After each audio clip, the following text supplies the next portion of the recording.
5 minutes.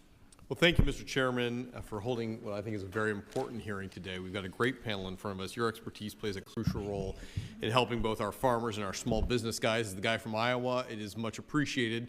We all know how hard it's been for farmers across the country. I'd like to start by discussing the commodities market. Since its inception, the CFTC has reliably partnered with our nation's farmers to provide effective risk management. And I think we all know that a tractor that is upwards of $200,000 or a combine that is costing nearly $1 million makes a real impact to how farmers budget going forward. It's crucial that Iowa farmers, and I'd say farmers across the country, have access to the capital they need to remain competitive. So I'll begin with this in saying, how does the CFTC and the Commodities Exchange Act support deep and liquid markets that would help folks in my home state of Iowa? I'll open that up to the panel. Mr. Carr, I think you're probably well suited for this conversation.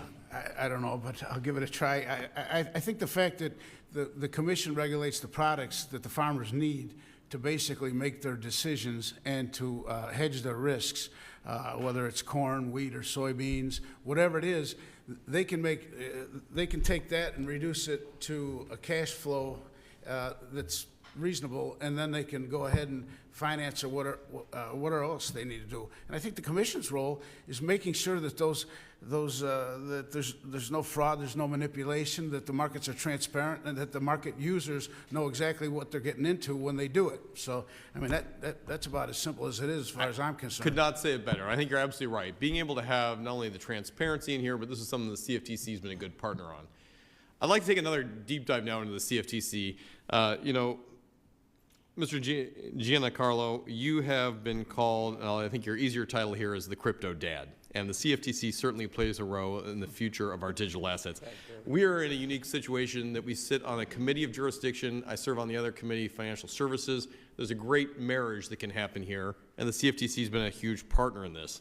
We know commodities very well in Iowa, whether it's corn, soybean, hogs. The CFTC has been a partner with us in this. It's overseen those markets. And in downtown Des Moines, our lenders understand the importance of what the SEC brings to the fight here in good access to American-backed digital securities. Under the last administration, we saw an SEC that tried to cut out the CFTC completely. They labeled almost everything a digital space as security, and I asked a predecessor here, SEC Chairman Gensler, a simple question. Is a digital asset, called Ether at the time, still there now, a commodity? Or is it a security? Now, he couldn't answer that, but he was happy to regulate it to death. So my question now is that we have moved on from the last Congress. The opportunity becomes the opportunity to provide comprehensive rules of the road so we can onshore digital assets here for the future and not see them flee off to the Bahamas or worse, fall into the hands of places like Tehran, China, and others. As we work to get that legislation across the finish line, what can the CFTC do to help provide clarity on assets like Ether or others that operate more like a commodity? I'd appreciate your thoughts.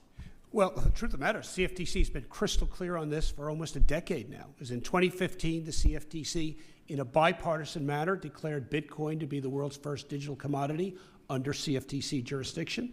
In 2017, we greenlighted the world's first regulated market for any type of derivative on crypto. That was Bitcoin futures. 8 years later, that marketplace is deep, it's liquid, it's transparent, extremely well regulated. So to those efforts to box the CFTC out, totally failed.